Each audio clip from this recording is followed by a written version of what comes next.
am not taking the responsibility for the number of tissues that you're going to use after or while reading the book. I actually still can't stop thinking about this book.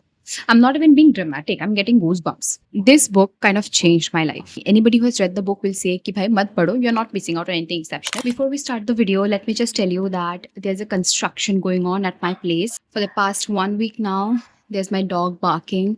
So if you get to hear the construction noise or maybe my dog's barking, it's because there are people at my home working and he is like busy doing what he loves doing. So just in case if you get a lot of noises from the background, please bear with me because it's been a long time since I filmed a video. Today is already the day when I should be posting it. I don't know when I'm going to post it. I actually cannot wait for the next 1 week to sit, film, edit, and do everything.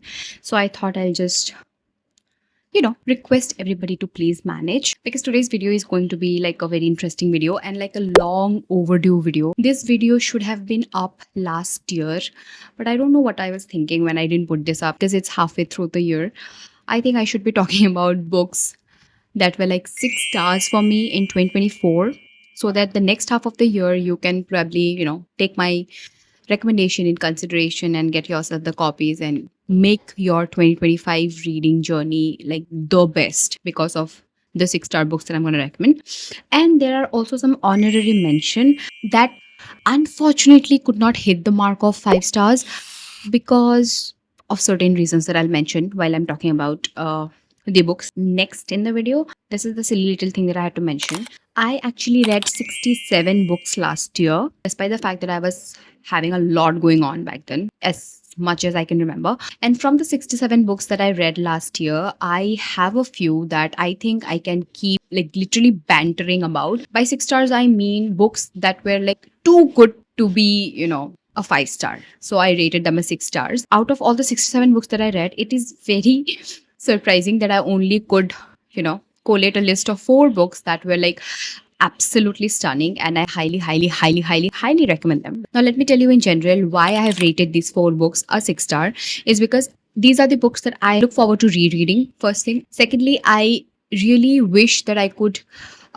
gift anybody and everybody that I meet in my life these 4 books because these are that good. And thirdly, I think I will never think twice before considering buying a new copy or a new edition of the books in the future if they come out with any new edition. So I will not be like कि हाँ पैसे बचा लेते हैं क्यों एक book को दोबारा खरीदना है. These are the books that I would want to collect in all different variations and all different editions because of the fact that I love them so much. Hi guys, welcome back to my channel. This is Simran. Namaste to everybody. Last video में I forgot to give my introduction. So I am Simran and I love watching book related videos and filming them. And I come here every week potentially to talk about books that I love, I recommend, I buy, and everything associated to books basically. So today we are talking about the few favorites of mine that basically hit the 6 star list in 2024, and a few that for some weird or some unfortunate reason could not hit the mark of 5 star reads last year but definitely deserves to be in your reading radar this year. So I thought I'd curate a list of a lot of books, actually a lot of books. So without any further ado, let's just move on to the video because we have a lot to talk today and I don't want to make the video or the intro quite long so that you just skip my video altogether. So let's first talk about all the 6 star books, which I have titled as the 6 star stunners. The number one book that I can see on my laptop is one book that is very controversial. Nobody will recommend this book to you. Nobody. Trust me. Anybody who has read the book will say ki bhai mat padho, you're not missing out on anything exceptional. Because this is like very controversial, very uncomfortable, very disturbing, unsettling, and everything in one book. And as much as I agree with all the people who do not recommend this book, I personally feel that you should experience this book, not because of the fact that this book is like, this book basically kind of portrays a very sensitive topic, which is pedophile, but also because of the fact that this book has much beyond that, okay? It does not necessarily just revolves around the topic of pedophile, which is like extremely sensitive for some people, and I think for most of the people, but it has much to deliver. And the book is already guessed by a lot of people I know, and it is Lolita by Vladimir Nabokov. I never found myself not thinking about Lolita. I read the book, I watched the movie, And I think the movie is one of the nicest adaptations of a book that I have watched. The writing is masterfully hypnotic. I have never read a writing so beautiful. I mean, imagine the context of the story being so dark, yet the writing keeps you going, as the prose is so beautiful, so hypnotic. It basically makes you feel complicit in horror. It is one of the books that you hate but you admire it. And if I have to tell you what the book is about, it is about this very old guy, not like a very old guy, but in his 50s, who's madly in love with a very young girl who's of 11, 12, or 13. I don't remember the exact age, Lolita. And he basically is a tenant in the house of Lolita, and Lolita and her mother kind of shares the house. And this guy is a tenant, and he's like madly driven in love with a young girl. I mean, can you imagine a 50 years old guy falling in love with a 14 or 13-year-old girl? Obviously, it is not just not normal, it is also very unsettling. Obviously, it is pedophile. It is more like of a mental problem, like a psyche problem that has been portrayed. I mean, obviously, the first thing that you see in the book is the pedophile, the thing that we don't like to read, or it's like very disturbing for people to understand and read and to accept.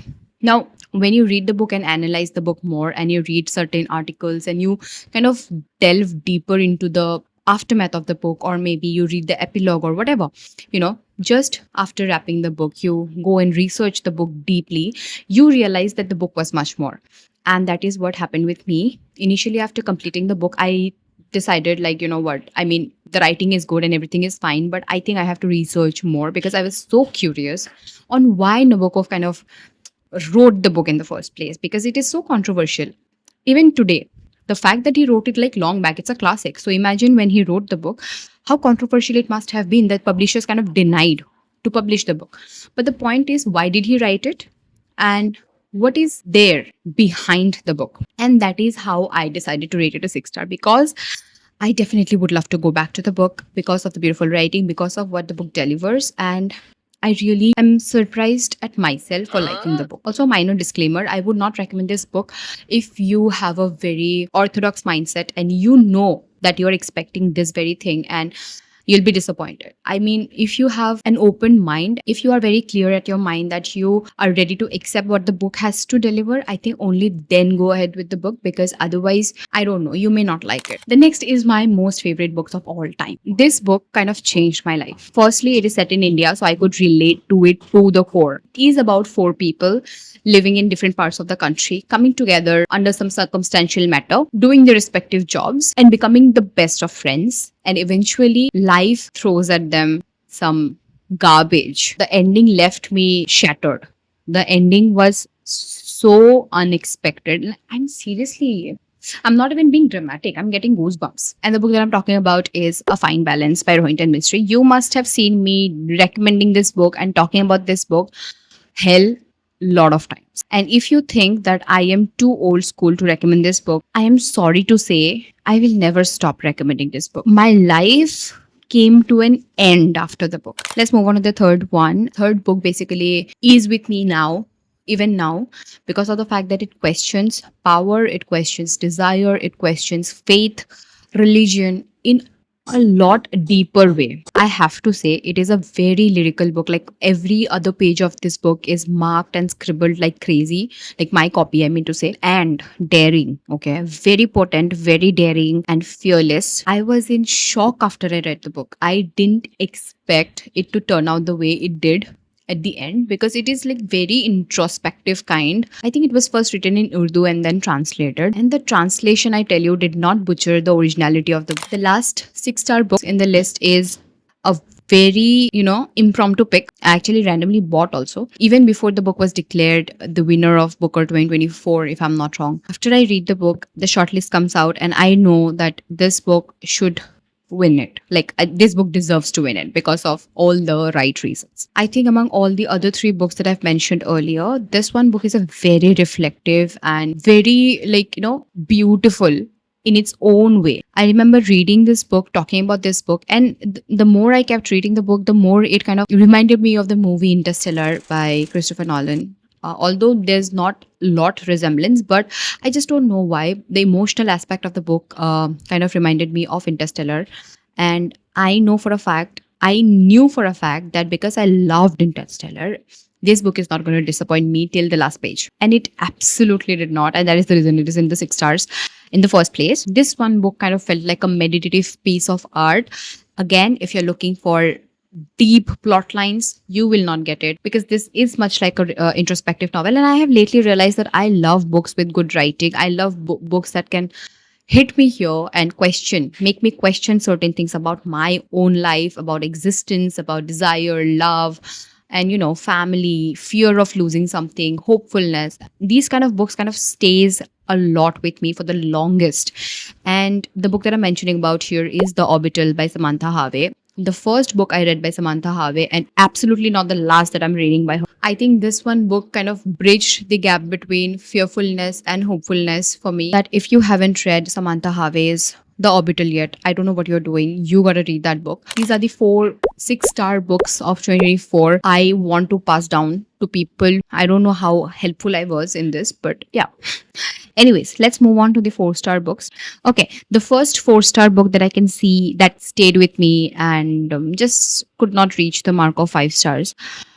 Because reason number one being, I kind of immediately forgot the goodness about the book that I was kind of feeling when I was reading the book. Maybe because there was certain aspect of the book that could not leave a great impact on me, or I don't know.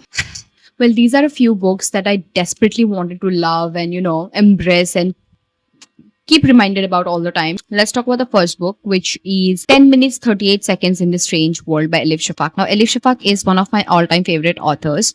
I have read a few of her works and I swear by her writing. She has a very beautiful sense of storytelling and very beautiful writing that I think nobody will deny. With this book, I had high expectations from, and I think I was disappointed a little bit because it kind of felt dramatic to me, like, towards the end mostly. So, yeah, it didn't work for me like that. But it was a 4-star because I am a little biased towards Elif Shafak, anyways, and I loved the writing. So, maybe 3/4 of the book was really good for me. The ending was a little too dramatic for me to digest. So, yeah, we'll just move on as soon as possible because the sound outside is not helping me at all. I'm not being able to concentrate, but yeah. The next book is Letters to a Young Poet by Reina Maria Rilke. Now, I remember rating this book a 5-star immediately after completing the book, but then with time, I realized, you know what?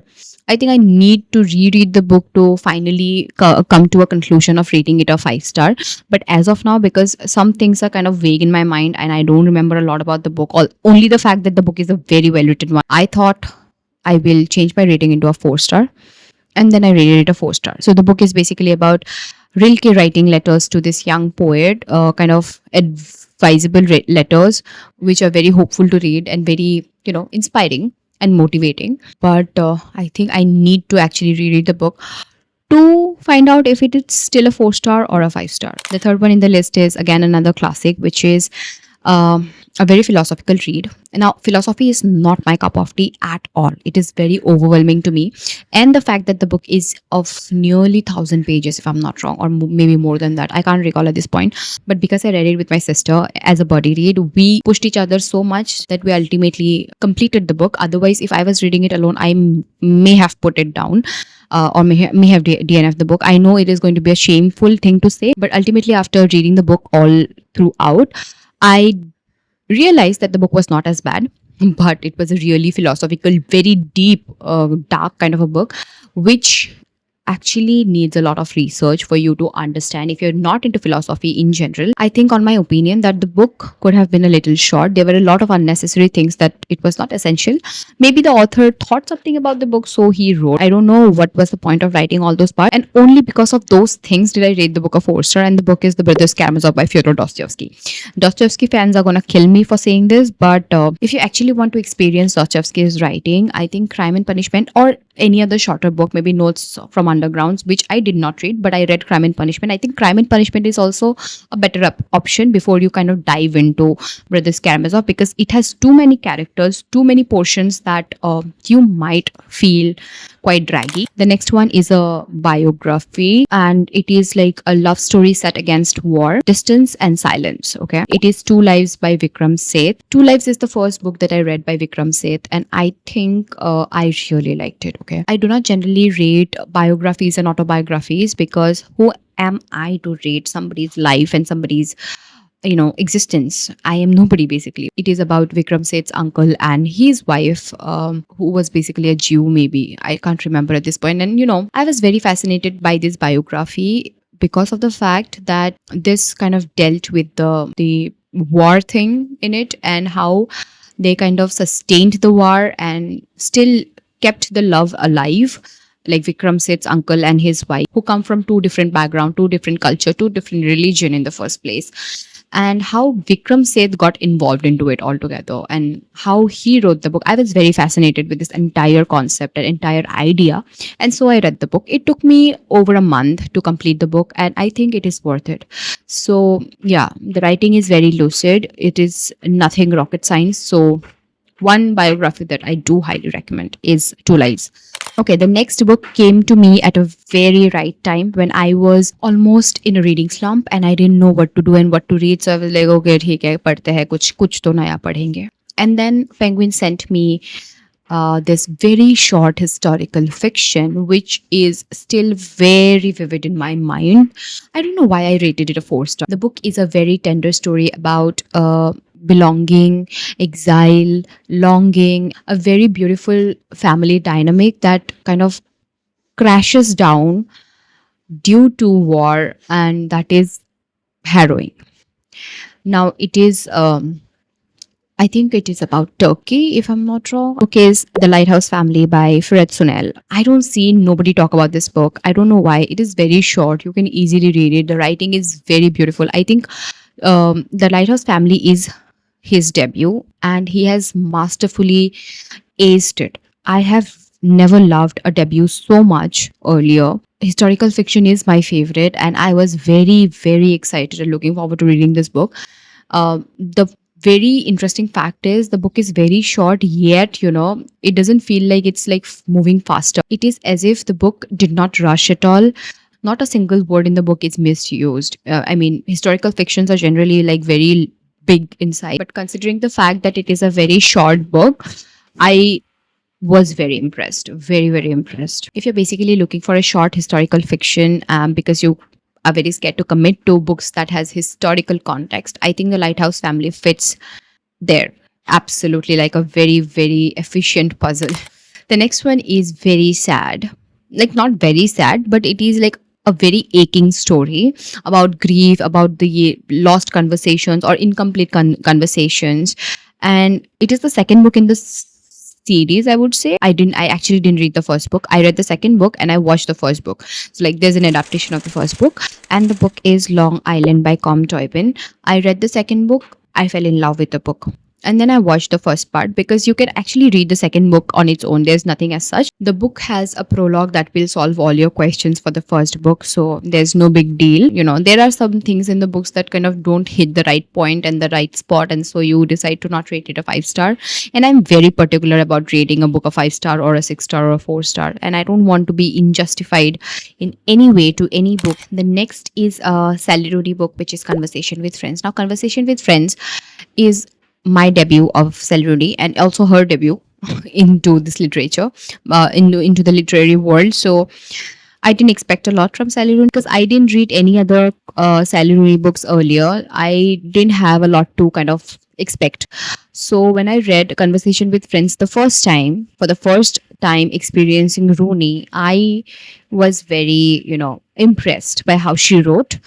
And practically, I really, really enjoyed reading the book. It was quite addictive for me. I was like constantly reading Conversation with Friends because of how emotionally driven I was throughout the book. Although there were a lot of uncanny things happening in the book, like uncanny as in like I was like, I do not support all of the things that were happening in the book, but yet I kind of was very impressed by the book. I think if it was a little better in terms of writing, I would have given it a 5 star. Because the same happened with me when I was reading Intermezzo by the same author, and I was very impressed by the plotline, which was very vague, but more like the emotional and the conversation about between the people or the characters in the book. I was very impressed by that. Next one is a mythological retelling. It's been long since I actually read good mythological retellings. And this time, when Penmek decided to send me all of the books by Koral Das Gupta, I was very thrilled. The moment I received the package, I started reading Draupadi, and I kind of read the entire whole lot of the book in a very single day because how addictive the book is. I already know, like, Draupadi's story. This retelling kind of made me rethink about the things that I thought that I knew about Draupadi. A very nice retelling, very lucidly written, very nice retellings of the Indian mythology. If you have to, pick one mythology book or mythological story, I think Koral Das Gupta is genius in this case because she knows how to do it. She knows storytelling and she does it in a way that will not butcher the authenticity of the, literature of the mythology. And I think Draupadi from all the Sati series book is one of my most favorite. Kunti being the next. But yeah, here we mentioned Draupadi. Kunti is also not. The next one is again an impromptu pick. I picked it from a book fair. It's a very subtle storytelling. It is like somebody telling or narrating you a bedtime story. It is a very bizarre, actually. So bizarre that I kind of found myself living through the pages constantly when I was reading the book. And it is by an Indian author, a translated book. And that is the most beautiful part about this book. The authenticity of the book remained intact despite the fact that it got translated into English. And the book is Ha Ha Hu Hu by Vishwananda Satyanarayana. I haven't read anything by this author earlier. Obviously, want to read more of this author. The book basically has two short stories, if I'm not wrong, two or three short stories. And as much as I enjoyed the book, the last story kind of left me a little unhappy or unsatisfied, you may say, and that is the reason it's a 4 star. But it deserves all the love in the universe because. Because it is not talked about a lot, and I think it deserves to be talked about a lot more. Nonfiction is one genre that I don't read a lot, but if I am recommending you one book from this genre, it has to be special. And this is one book that I wish I could hand over to everybody I love in my life, be it a boy or a girl, my mother, my father, anybody and everybody. It does not have to do with just one form of love. It can be love in various forms and various sizes and to various people. And the book is all about love by bell hook. I'm sure the internet knows all about love already, but I have to say that it is something very, ethical and healing. It is basically like a slow revolution about love in the form of paperback. The next one is a very haunting, very eerie book. I don't know what you should be expecting when you read the book. And I have not read anything like this ever in my existence of reading. Very different from what I generally read, very different from what the genre haunting or horror actually means. It is like very confusing at times, but utterly mesmerizing because of the concept and the idea behind the book. And let me tell you one thing, Gabriel Garcia is one of the authors who is very inspired by the author and the book that I'm talking about. And the book is Pedro Paramo by Juan Ralpho. Gabriel Garcia was one author who was very inspired by Pedro Paramo by Juan Ralpho when he wrote 100 Years of Solitude. So if you are a fan of 100 Years of Solitude and Gabriel Garcia in general, you will definitely love Pedro Paramo. The next book is by one author that I very first experienced reading the last year. It was a buddy read with my sister because I was a little overwhelmed by the author. Despite the fact that I didn't read any of his books, I just was always scared of picking his works. I decided to read it with my sister so that, we can push each other. And the book is The Shadow Lines by Amitav Ghosh. I could relate to the book so much. It is a powerful story that slips between time and place and has a lot to do with family and nation. And basically the history told through memories. I mean, has a lot to do with Bangladesh and India and all of the things. So, a lot of resemblance was there in the book for me. And I could relate to a lot of it. I was overly involved into reading the book, and the experience of reading it all together was great. But there was something that the book lacked. I don't know what it was. I still don't know what it was, but there was something in the book that could not make up to the mark of 5 star. But yet, I'm not sad that I didn't rate it a 5 star because considering I was already overwhelmed by the author, I am very happy that I read the author And now I know that I want to read him more. The next one is a retelling of Mark Twain's book. I can't remember that book's name. I will put it on the screen. I didn't read the original Mark Twain book to, differentiate if it was as good. But I think it is a brilliant book. Basically, giving a voice to a character that was long silenced. And the book I'm talking about is James by Percival Everett. It also won the Booker Prize, if I'm not wrong, of 2023, maybe or 4, I can't remember, and I think it did deserve to win. Although I did not rate it a 5 star, I highly recommend you to read James, because it is adventurous, it is very hopeful, very ambitious, and the reimagining prospect of the book is quite thoughtful. Like, I have read a lot of reimagining or retelling of books, but I think this one kind of hit the spot. It did hit the spot at the very right time, at the very right space. The next one is a book that could not kind of hit the 5 star mark because of the fact that the book kind of felt overwhelming at to me after a point, despite the fact that the book is a very tiny book. I mean, I was enjoying the writing, I was understanding the entire context of the book, nothing to do with the plot line, much like Sally Rooney's writing. But I mean, it kind of gave me a brutal idea on how a woman getting cheated by her husband feels in the back of her head, having two kids to kind of tackle with. So the book is Elena Ferrante's The Days of Abandonment. I was really liking it. I was taking it slow because it was very tough for me to get through the book because of the repetitive tension that the book was creating in my head. But I think something in the book that was like making me feel nauseous about. I did not like the idea of the book taking a toll in my head, and also because of the fact that I knew the moment I start reading the book and pick the book again, I will go to an entirely different world and step into the foot of this lady, the protagonist in the book. And I didn't like the idea of it because I felt that whatever was happening with her or whatever was happening in her head is basically going to happen to me because I was stepping into her foot. It was not the book's problem, actually. It is my problem. And the book does not deserve to be in the 4 star category in this case. But again, I'm helpless. So, yeah, I actually still can't stop thinking about this book. The last book is another biography. Okay, I'm very surprised at my own choices that there are a few non-fictions. Beautiful, because not my genre. Anyways, the last book is okay. The last book is basically a book that shattered me. Like, I cried like a little baby. I lost my mind. I was like, why the hell does all the wrong thing happens to a right person? I just felt that the author who wrote the book and passed away didn't deserve what he had to go through. And I think everybody knows about the book. And the book is When Breath Becomes Air by Paul Kalhanity. Now he was a neurosurgeon and he was battling cancer. He was battling his own problem and he dies at the end. And the book is then continued by his wife and then she publishes it. I mean, the fact that she completed the book and she published the book broke my heart even more, because when I read the epilogue of the book, I lost my mind. I was like, my goodness, can't read it. I cried like a little baby. Like, trust me, I was like mad at God. Bhai, kyun bhai Bhagwan? Why do you have to do this to good people? I mean, I don't even know the author personally, but from whatever he wrote in the book, it felt so personal to me. I learned what love looked like. I learned how a partnership is to be done and a lot of other things. And I think that is the beauty of the book. The author, Paul Kalanithi, has taught so much from his beautiful life, even when he dies. I think When Breath Becomes Air is one of my most favorite memoirs of all time since I read it. And now when I'm talking about it, I am basically not here. Okay. I am mentally not here. I'm in Paul Kalanithi's life and I'm like looking and peeking at him.